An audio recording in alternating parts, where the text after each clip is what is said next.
Il est tout juste 18h30 sur Aloula et c'est le journal. À la une de l'actualité ce soir. Les équipes de la Fondation Mohamed V pour la solidarité continuent de tendre main forte aux populations rurales touchées de plein fouet par la rudesse du climat. À Ouarzazate, vivres, assistance médicale et autres secours sont apportés aux populations fragilisées par le froid glacial à travers 75 douars. Puis nous irons à Tinrir. Depuis quelques mois, la province s'est dotée d'un nouveau barrage. D'une capacité de stockage de 33 millions de mètres cubes, le barrage de Foudra est opérationnel. Et avec les récentes précipitations, ses réserves ont déjà atteint les 3%.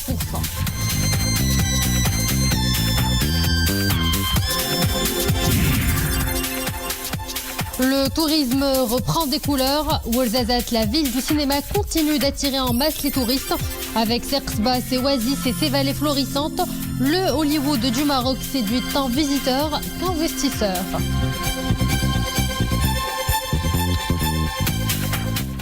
Bonsoir à tous. Vous l'aurez sans doute remarqué, le mercure est en baisse partout dans le royaume. Une baisse qui s'accompagne de fortes précipitations dans certaines provinces. Parmi les collectivités territoriales les plus affectées par la vague de froid, Ouarzazate, où les interventions de la Fondation Mohamed V pour la solidarité s'enchaînent et s'élargissent. Une aide humanitaire et assistance médicale très précieuse en ces temps de grand froid. Ahmed El Fadeli avec Mariam Missi.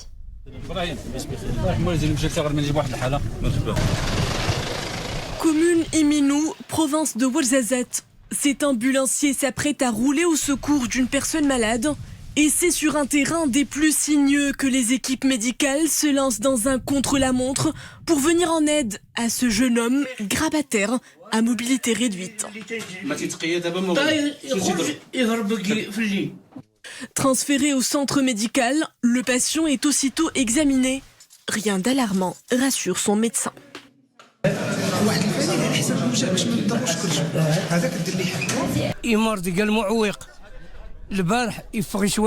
Mon fils souffrait depuis hier de crampes d'estomac, il n'a pas dormi de la nuit et vomissait fréquemment.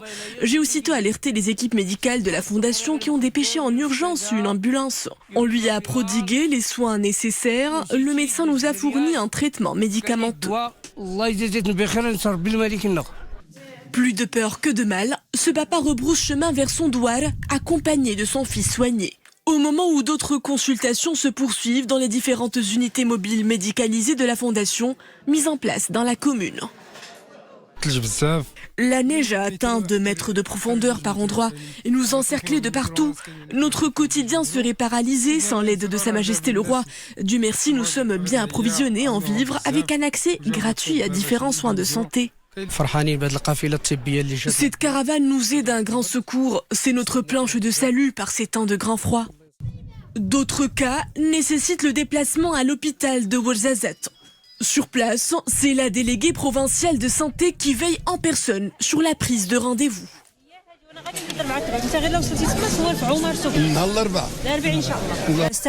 Les patients que nous recevons sont d'abord examinés par les médecins. Des analyses biologiques sont prescrites pour certains d'entre eux avant de les approvisionner en traitement médicamenteux adéquat. Cette caravane prodigue des services médicaux couvrant diverses spécialités. À leur tête, la médecine générale, la pédiatrie, la gynécologie, l'otorhinolaryngologie, la gastro-entérologie et la pneumologie.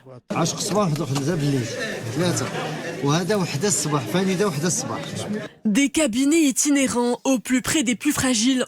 Une campagne médicale de proximité qui bénéficie chaque jour à des milliers de Ouarzazis.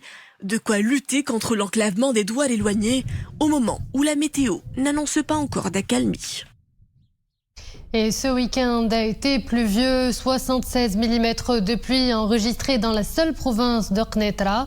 38 mm à Ifrane, 34 mm à Rabat Salé, 30 mm à Chefchaouen, 26 mm à Tanger à Sela, 19 mm à Safi et 11 mm à Casablanca. Un temps froid et pluvieux qui se poursuivra demain aussi. Des chutes de neige variant de 20 à 50 cm seront enregistrées dans les provinces d'Ifrane, Bni Mellal, Azilal, El Haouz, Khnefra, Sfrou, Taza, Ouarzazate, Tinrir, Boulmen et Midelt.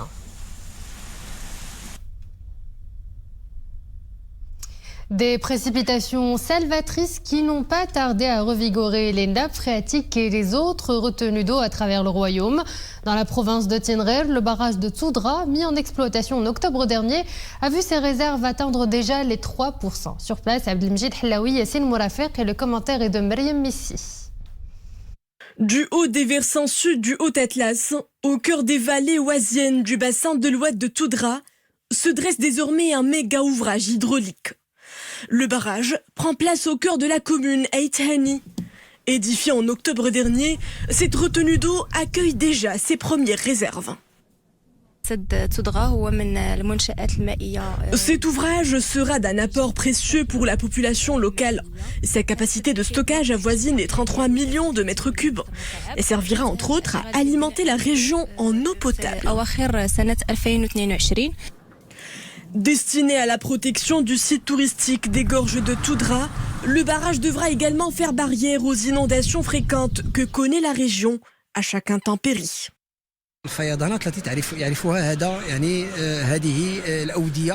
Le barrage est établi sur des oueds profonds en proie à des crues et inondations saisonnières récurrentes, notamment l'été. L'édifice aura un impact socio-économique considérable pour les communes jouxtant l'oued. Notamment grâce à sa forte valeur ajoutée agricole qui devra permettre de raviver des milliers d'hectares d'oasis après 5 années de sécheresse chronique. Une réserve providentielle pour les agriculteurs. Bénéficiant d'un bassin versant de 330 km², le barrage promet l'irrigation de quelques 1200 hectares de terres cultivées. À présent, Bagdad, où la 34e conférence de l'Union interparlementaire arabe s'est tenue ce week-end. Lors de ses travaux, l'instance a salué les efforts inlassables et continus de Sa Majesté le roi Mohammed VI, président du comité Al-Quds pour défendre la ville sainte, tout comme les efforts déployés par l'agence Beit Mal Al-Quds Al-Sharif pour apporter le soutien nécessaire à la résilience du peuple palestinien. Place à présent à notre décryptage de l'actualité de la semaine avec professeur Mustafa Shimi, politologue et professeur de droit. Professeur, bonsoir. Bonsoir. À la une, cette semaine, le groupe d'action financière a décidé à l'unanimité de ses membres la sortie du Maroc du processus de surveillance renforcée connu sous l'appellation liste grise. Alors, quel impact cette décision aura sur le positionnement du Royaume dans les nouveaux schémas d'évaluation des climats des affaires et dans l'approche préventive de la lutte contre le terrorisme? Vous l'avez dit, le GAFI est un groupe d'action financière qui a été créé voici plus de 3 décennies, en 1989, créé par qui? Par les États membres, ce qu'on appelle le G7. Son siège est à Paris. Alors pour ce qui est de son rôle, essentiellement double, les trafics illicites d'argent, et donc le blanchiment d'argent et le financement du terrorisme, essentiellement, ce sont les 2 grands dossiers sur lesquels il planche. Ce qui est du Maroc, voici 2 ans, en février 2021, un plan d'action spécifique avait été arrêté. Donc avec le Royaume, et sur ces bases-là, il y a eu un programme de travail avec un certain nombre de mesures devant être prises par le gouvernement marocain. Ces mesures ont été prises avec constance, je dois dire, et il y a eu une visite il y a un mois, d'une visite de terrain qui a été faite par une délégation du GAFI. C'était exactement il y a 2 mois, plus exactement en janvier, et donc c'était pour une occasion pour faire le point sur les avancées intéressant le Maroc pour ce qui est des engagements pris et voir exactement où on en était à ce sujet. Il y a eu une assemblée générale du GAFI à Paris et finalement, vous l'avez relevé, donc le Maroc est sorti de la zone grise, la liste grise, et donc c'est un signe évidemment encourageant. La zone grise, la liste grise, c'est une surveillance renforcée. Hein. Donc maintenant, nous sommes dans le régime normal, si je puis dire. Et ça implique 2 choses pour le Maroc. Ça implique d'abord un engagement politique engagement politique formel du Maroc pour poursuivre les mesures appropriées. Et c'est également un autre engagement, c'est le respect des délais fixés. C'est-à-dire qu'on continue à s'installer dans ce processus de surveillance et de contrôle, mais il y a la levée et la sortie de la liste grise. Il y a un gros travail qui est fait par le Maroc à ce sujet, il faut le relever. Ça a un impact, vous l'avez dit, ça a un impact positif dans plusieurs domaines. D'abord pour ce qui est des notations souveraines, vous savez que chaque pays fait l'objet d'une notation souveraine. Il y a le risque pays, mais il y a aussi une notation souveraine. Pourquoi c'est important? Parce que ça permet d'avoir des taux, si on sort sur le marché international, d'avoir des taux d'intérêt étudiés, et donc c'est un élément qui est pris en compte. Le deuxième élément, c'est également un signe en direction des banques locales, et puis surtout maintenant pour ce qui est des investisseurs, ils ont de la visibilité, ils ont de la fiabilité, de la sécurité, parce que le Maroc s'installe dans un processus donc de contrôle des financements illicites, et c'est un élément de confiance. Et ça rajoute à l'attractivité du Maroc au moment où il y a une nouvelle charte d'investissement, et au Maroc au moment où il y a donc de grands projets qui sont lancés dans le royaume, vous le savez. Et professeur, sur le plan international, nous retiendrons donc le vote du Maroc à l'Assemblée générale de l'ONU pour le retrait immédiat des troupes russes d'Ukraine. La résolution a accueilli 141 voix pour 7 contre et 32 abstentions.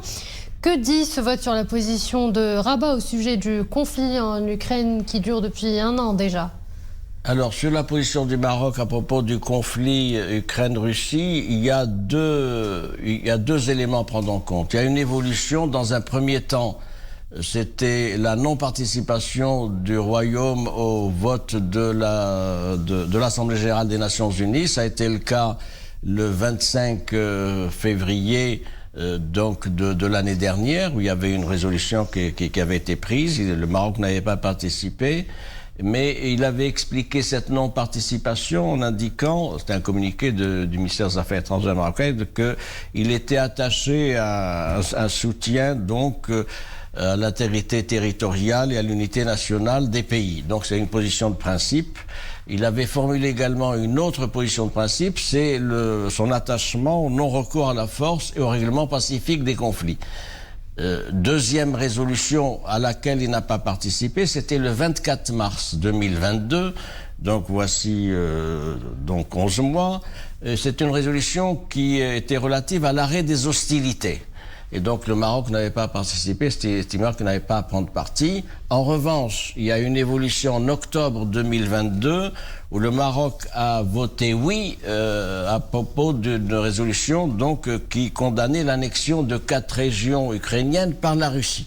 Donc voilà cette évolution. Et puis on a maintenant une confirmation de cette position avec le vote du Maroc avec 140 autres pays. Donc sur quoi? Sur le retrait des troupes russes et une paix juste et durable. La conclusion que j'en tire, c'est que le Maroc a une doctrine pour ce qui est de ses prises de position diplomatiques, le respect de l'intégrité territoriale, l'unité nationale, le respect de l'indépendance de la souveraineté, le non-recours à la force et le règlement pacifique des conflits. C'est pour ça que maintenant, c'est une clarification, si je puis dire, une normalisation de la diplomatie marocaine. Nous sommes donc dans un schéma qui est tout à fait conforme à la doctrine du Maroc dans ces domaines-là. Professeur Mostafa Salimi, je vous remercie pour cet éclairage. Je rappelle que vous êtes professeur de droit et politologue. Merci à vous.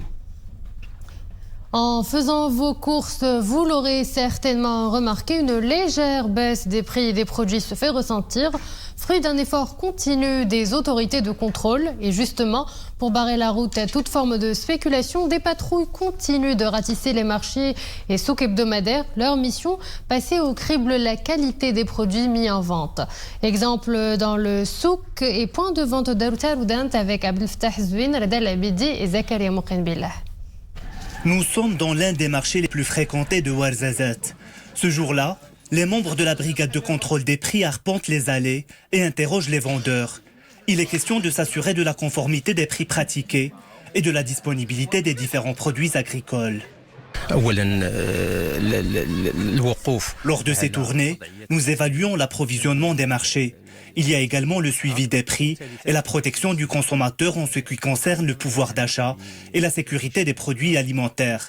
Pour ce qui est de l'approvisionnement, nous n'avons enregistré aucun manque sur les produits de base. Pour les prix, malgré une hausse enregistrée au début de l'année, ils ont tendance à se stabiliser, voire à diminuer. Si les étals sont bien achalandés en fruits et légumes, la préoccupation principale des clients est de s'enquérir des prix à quelques semaines du Ramadan. Il y a une légère baisse des prix constatée. Les contrôles effectués sont une bonne initiative car ils nous rassurent. Ces derniers temps, les légumes ont connu une baisse des prix. La situation s'améliore. Ensuite, direction les points de vente de proximité. Chez cet épicier, les membres de la brigade vérifient les dates de péremption et s'assurent de l'abondance des produits de première nécessité. Tous les produits sont disponibles en quantité. Les céréales et leurs dérivés ont vu leur prix diminuer. Les légumineux sont stables. C'est la même chose pour l'huile de table. À quelques semaines du Ramadan, les tournées de contrôle s'intensifient. Des tournées dont l'objectif est aussi de lutter contre toute forme de spéculation. Direction Addis Abeba où s'est clôturée la 4e édition du concours national de mémorisation, de récitation et de psalmodie du Saint-Coran, organisé par la section de la Fondation Mohammed VI des oulémas africains en Éthiopie. Quelques 50 candidats ont pris part aux présélections. 3 lauréats ont été retenus dans les différentes catégories de la compétition, à savoir la mémorisation de l'intégralité du Saint-Coran avec la récitation selon la lecture Warsh, la mémorisation de l'intégralité du Saint-Coran avec la récitation selon la lecture choisie par le candidat, ainsi que la mémorisation d'au moins 5 hizb du Saint-Coran. Les 3 vainqueurs participeront à la phase finale du concours qui se tiendra au cours du mois sacré de Ramadan.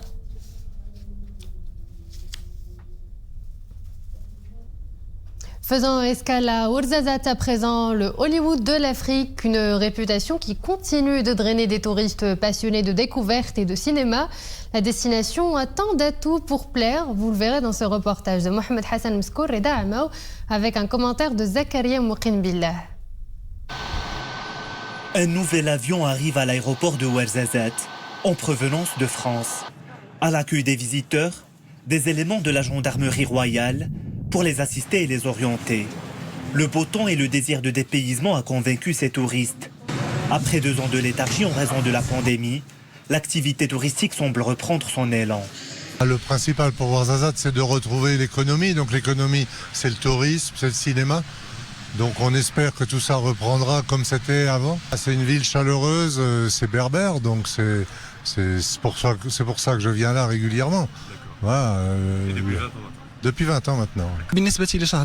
Pour le mois de janvier 2023, l'aéroport de Ouarzazate a reçu plus de 5700 voyageurs. Pour ce qui est des liaisons aériennes, l'aéroport est relié avec les villes de Paris et de Marseille, en plus d'une liaison interne avec Casablanca.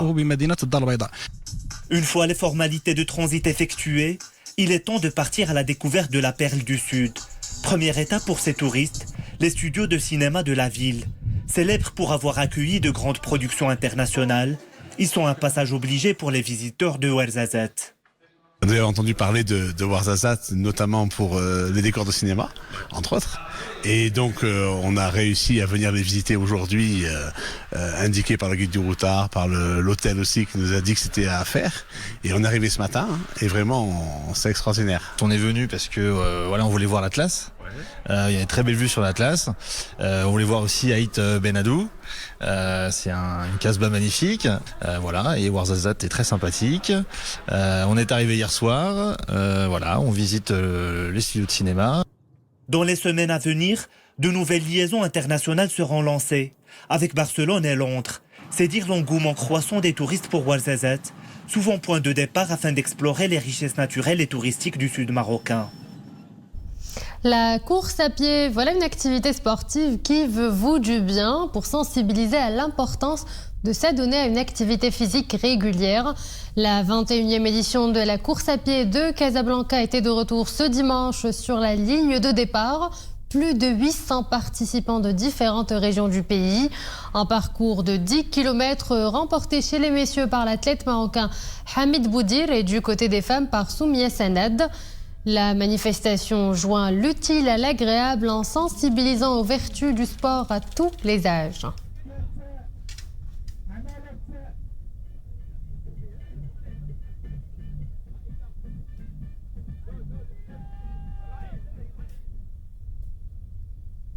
Et voilà, nous arrivons à la fin de cette édition. Merci à vous de l'avoir suivi. Excellente suite des programmes sur Al-Oula.